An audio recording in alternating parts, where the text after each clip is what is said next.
sọ ní ṣókí nínú lédè Yorùbá ó náà ní pé ọ̀rọ̀ ìdálé lórí awuyewuye tó wáyé látara ọ̀rọ̀ ìmáàmù tí ó sì fẹ́ máa fa gbámi sí omi òtó nínú ìlú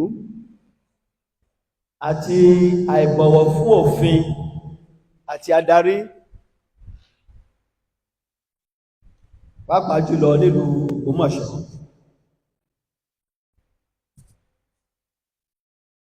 Nǹkan tí gbogbo tí a sọ ìdálé lórí náà nìyẹn. A wá ṣàlàyé lẹ́yìn ìgbà tí a ti kí ẹ̀yin oníròyìn tí ẹ wà ń bì wípé àsìkò péréte la fún yín tí gbogbo yín sì pé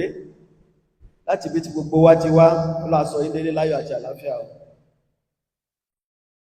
Eléyìí náà ni ṣókí nínú ìtàn àṣẹ Ṣọ̀ún ìlú Ògbómọ̀ṣọ́ lórí ètò Islam, pàápàá jùlọ lórí mọ́ṣáláṣí ńlá ọjà Agbó tí ó kó gbogbo mùsùlùmí jọ, àti bí a ṣe ń yan àwọn adarí wọ̀nyí. Gẹ́gẹ́ bí a ti sọ síwájú, a rí pé Islam ó wọ Ògbómọ̀ṣọ́ láti òkè ọya ni, pàápàá jùlọ nígbà ogun Usman Dan Fodio ní ọdún 1804, lè tó jẹ́ gásí pé náà ló jẹ́ kí Islam tàn ká wá sí ọ̀nà bí. Bó tilẹ̀ jẹ́ sí pé àwọn mùsùlùmí kọ̀ọ̀kan náà ti wà ń lù tẹ́lẹ̀, bí àwọn mùsùlùmí ṣe wá ń pọ̀ sí nílùú ni wọ́n béèrè fún ìyọ̀ǹda kábíyèsí láti níbi tí wọ́n ti máa kójọpọ̀ kírun níjọ́ Jímọ̀, tí kábíyèsí sì gbé yẹ̀wò. Bó tilẹ̀ jẹ́ sí pé wọn kìí ṣe mùsùlùmí, kódà ẹlẹ́sìn ìbílẹ̀ ni wọ́n fún gbogbo ẹlẹ́sìn ní àǹfààní àti ṣe ìsìn wọn gẹ́gẹ́ bó ṣe tọ́ àti bó ṣe yẹ. Wọ́n fún àwọn mùsùlùmí láyè láti kọ́ mọ́ṣáláṣí, lè tí wọ́n sì kọ́ sí inú ọgbà ààfin ni wọ́n kọ́ sí, ààfin Ṣọ̀ún tilẹ̀ Ògbómọ̀ṣọ́. Wọ́n fi amọ̀ kọ́.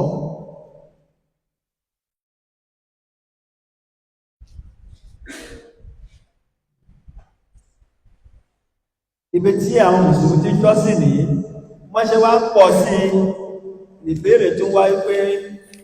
àwọn fẹ́ tún kọ́ àwọn tó nílò ààyè sí, kó tó di pé ọba tún gbà láti fún wọn ní ààyè ibi tí mọ́ṣáláṣí ńlá wà lónìí ní ọjà Agbó. Ìmáàmù àkọ́kọ́ tí wọ́n sì fi jẹ òun náà ni Ìmáàmù Muhammadu Nafiu láti Abógundé, tí kábíyèsí Ṣọ̀ún gbà náà fi jẹ.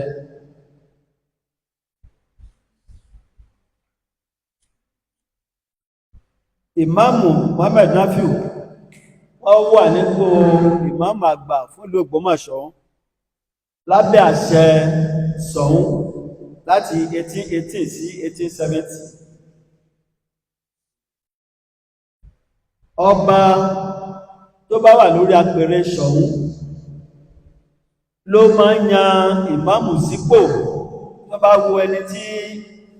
tó nímọ̀ nínú ìbáṣe wọn pẹ̀lú ìlú, ó náà ni wọ́n máa fi jẹ ìmáàmù. Lẹ́yìn ìmáàmù Abógundé, Ṣọ̀ún tún fi ìmáàmù jẹ láti Másífà tá ń pè ní ilé ìmáàmù Másífà lónìí ní ọdún 1870 sí ọdún 1892. Lẹ́yìn náà ni ó bọ́ sílé Adóyìn, agbègbè kan nílùú Ògbómọ̀ṣọ́, wọ́n sì yan ìmáàmù Gbàdàmọ́sí Adóyìn ní ọdún 1892 to 1899. Lẹ́yìn ìgbà náà ni Ṣọ̀ún tún lọ sí ìsàlẹ̀ ọ̀rá ní Bangor aláwọ̀yè tí wọ́n sì lọ yan Imam Abdulrahman Bangor táwọn náà jẹ́ imam àgbà ní àárín ọdún 1899 sí 1903. Lẹ́yìn eléyìí ni wọ́n tún lọ sílé Abógundé lẹ́lẹ́kejì láti yan imam. Imam Muhammad Akamu 1903 sí 1909.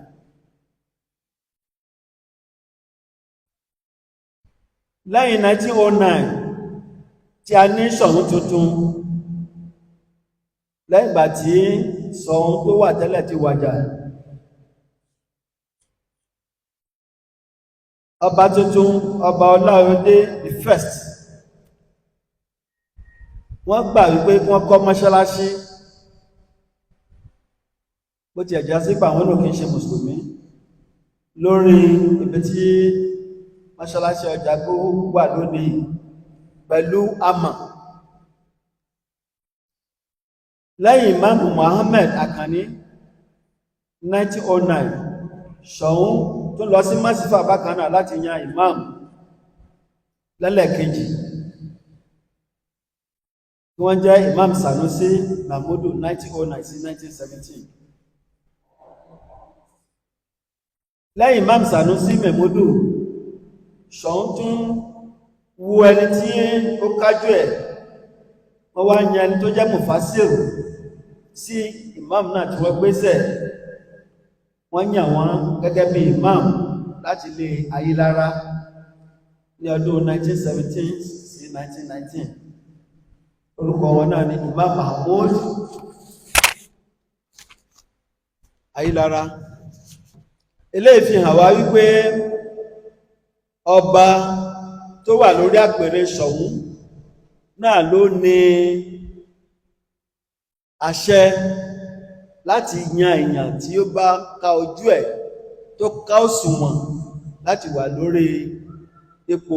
imam àgbà Ògbómọ̀ṣọ́ láti máa kírun jímà. Lẹ́yìn tí Imam Mahmud Àyìndé 1919, Ṣọ̀ún tún lọ sí ilé Adóin lẹ́lẹ́kejì láti yan Imam Salaudeen Àrẹ̀ó 1990 sí 1933.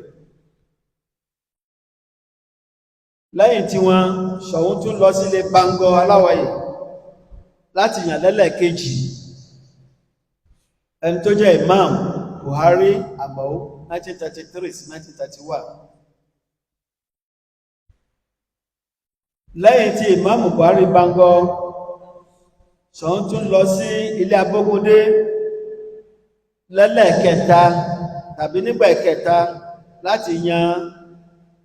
Imam Haruf Alao láti máa jẹ́ imam àgbà Mùsùlùmí 1936-1976. Ní 1973 ni Ṣọ̀ún tuntun tún gorí àpèrè lẹ́yìn tí ó ń ṣe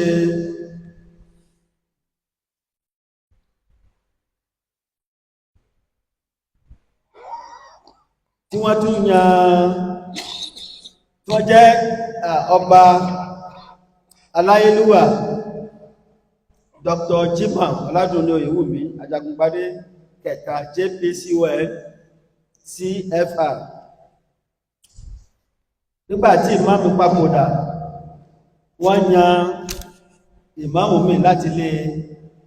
wọ́n yan ẹni tó jẹ́ Mufasir sí Imam Maruf Alao láti jẹ́ ìmáàmù Ògbómọ̀ṣọ́. Àwọn náà ni ìmáàmù Muhammad Hamzat Aláwìyé, àwọn ni ìmáàmù àgbà fún ìlú Ògbómọ̀ṣọ́ láàrin 1976 sí 2002. Lẹ́yìn ìmáàmù náà, Ṣọ̀ún Ajagungbadé kẹta tó lọ sílé ìmáàmù Masifa lẹ́lẹ́kẹta láti yan Imam Yakin Sanusi Àṣàfà Adégbòga, táwọn náà wà lórí orí ipò náà láti 30th May 2002 títí di ọjọ́ keje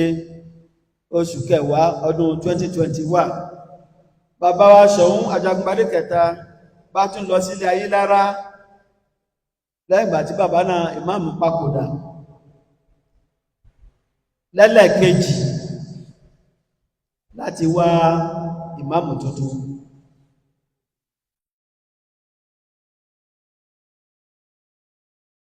Ìgbà tí wọ́n ṣètò yìí wọ́n wá pe bàbá pàkó yìí àdínà Ògbómọ̀ṣọ́ Alhaji Sheikh Surajuddin Alim láti rí àwọn àgbààgbà fà nílùú, àwọn Special Committee on Islamic Affairs àti League of Imams and Alphas Ògbómọ̀ṣọ́ láti yan ìmáàmù tuntun láti inú ilé Ayílára, torí pé àgbà ti dé sí bàbá, ara wọn ò lè mọ́. Nígbàtí bàbá sì wà lẹ́ni tí jẹ́gun wà, fúnra bàbá ni wọ́n ṣètò bí a ṣe yan imam.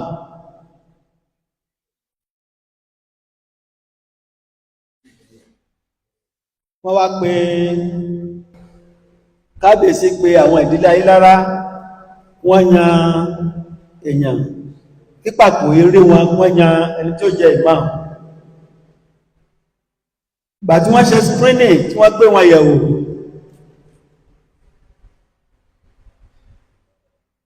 wọ́n mú àfà Toliat Yunus Ayílára wá,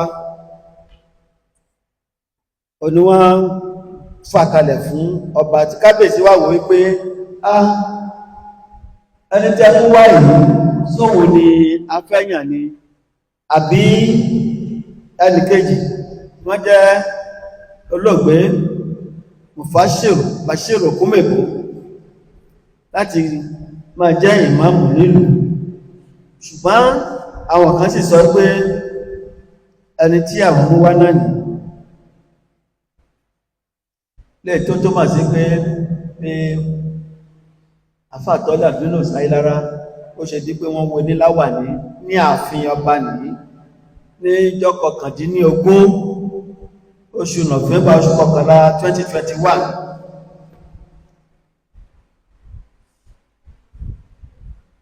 Àwọn ìdílé Ayílára wọn ò dákẹ́, wọ́n gbìyànjú láti takò, ṣùgbọ́n wọn jẹ́ kí wọ́n rí ọ̀nà dé ọ̀dọ̀ kábíyèsí títí tí wọ́n fi yan imam. Èwo tí wọ́n kọ sí kábíyèsí láti takò yíyan àfà Toliat nínú solúṣínà, wọn jẹ́ kó dé ọ̀dọ̀ kábíyèsí. Látìgbà náà ni àwọn ìdílé Ayílára ti fi ẹ̀hónú hàn wípé ẹni tí ó wà lórí àpèrè yìí ó ṣe ara wọn. Kò pẹ́ sígbà yìí ni bàbá kábíyèsí Ṣọ̀ún Ajagungbadé kẹta àwọn náà papòdà níjọ́ 12 oṣù kejìlá 2021 lẹ́yìn 23 days tí Imam Toliat Yunus wíláwà nínú ààfin pẹ̀lú gbogbo àwọn aṣọ́yìn kanṣu. Nígbàtí kábíyèsí ò sí nípò mọ́, àwọn aṣọ́yìn kanṣu pẹ̀lú alága wọn tí wọ́n ṣe ààrẹ àgbò, àwọn ni wọ́n ń mójútó ààfin tí àwọn ìdílé Ayílára wá lọ kó ẹjọ́ bá lórí ọ̀rọ̀ tí tó ń jà nílẹ̀. Àwọn aṣọ́yìn kanṣu wá gbọ́ wọn, àwọn náà wá bẹ̀rẹ̀ sí ṣe ìwádìí.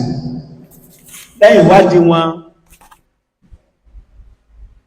làwọn náà wá rí pé in tí àwọn ìdílé Ayílára ń sọ yìí ó tó nǹkan tí èèyàn gbé yẹ̀wò. Bàtí wọ́n gbé yẹ̀wò tí wọ́n rí pé Imam Toliat Yunus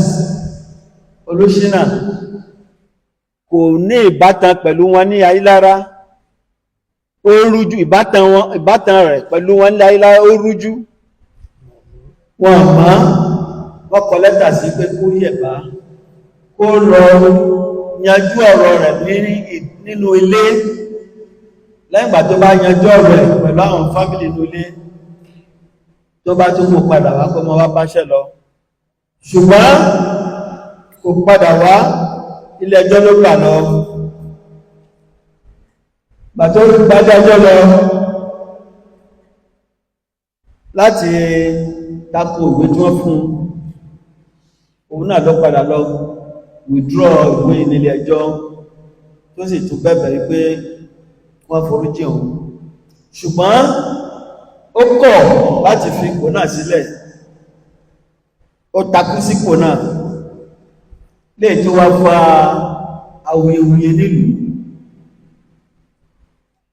awuyewuye yìí ló wà nílẹ̀ títí Ṣọ̀ún tuntun fi dé tí wọ́n fi fún Ṣọ̀ún tuntun ní ọ̀pá àṣẹ nínú oṣù kọkànlá 2022 àwọn ìdílé Ayílára wọn àsùnwọ̀n owó wọ́n tún lọ gbé ẹjọ́ wọn bá kábíyèsí ọba Afọlábí Ghandi Ọláìyọ̀rúmọgẹ́gẹ́ the third láti fi ẹ̀hónú wọn hàn lẹ́yìn tí kábíyèsí náà gbé yẹ̀wò wọ́n sì gbé ìgbìmọ̀ kan dìde láti ṣe àgbéyẹ̀wò ọ̀rọ̀ náà tí wọ́n fi olóyè àgbà láàfin Alhaji Gazali Ọládipípọ̀ wọ́n jẹ́ abẹsẹ̀ Ògbómọ̀ṣọ́ land láti lọ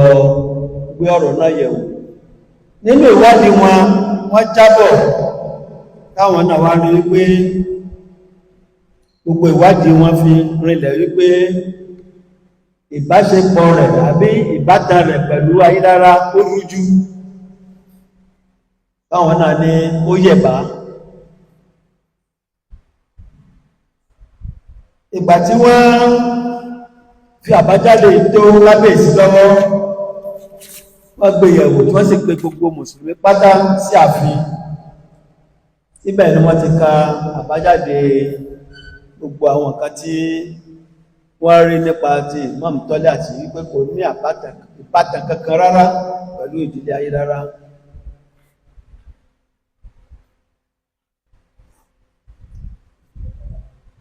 kàkà kí ó yẹ̀bá ó tún gbalé ẹjọ́ lọ́wọ́ náà ni láti ìgbà náà ló ti lọ sí ilé ẹjọ́ tí awuyewuye ń pọ̀ sí nílùú eléyìí ló wá fà á tí àwọn tí wọ́n mọ̀dí ọ̀rọ̀ ọ̀pọ̀lọpọ̀ wọn tí wọ́n wádìí ọ̀rọ̀ tí wọ́n sì máa bí a ti ń ṣe nílùú wa l'Ógbómọ̀ṣọ́ gbogbo ìlú ló ní bí wọ́n ti ń ṣe wọ́n ti ń yan imam bí Ọ̀yọ́ ti ní l'Ógbómọ̀ṣọ́ ní tiẹ̀ Ọ̀fà ní tiẹ̀ Ẹdẹ wọn ní tiwọn nílùú Ògbómọ̀ṣọ́ bá ti ń ṣe òní àwọn tí ò wá wádìí tí wọ́n mọ̀dí wọ́n kálùkù wá ń lọ sí social media láti sọ nǹkan tí ojú wọn ò lò wọ́n sì fi ń da ìlú rú wọ́n fi ń dá wàhálà sílẹ̀ wọ́n fẹ́ dájà sílẹ̀ láàrin àwọn ọmọ Ògbómọ̀ṣọ́ lè tí ò sí tẹ́lẹ̀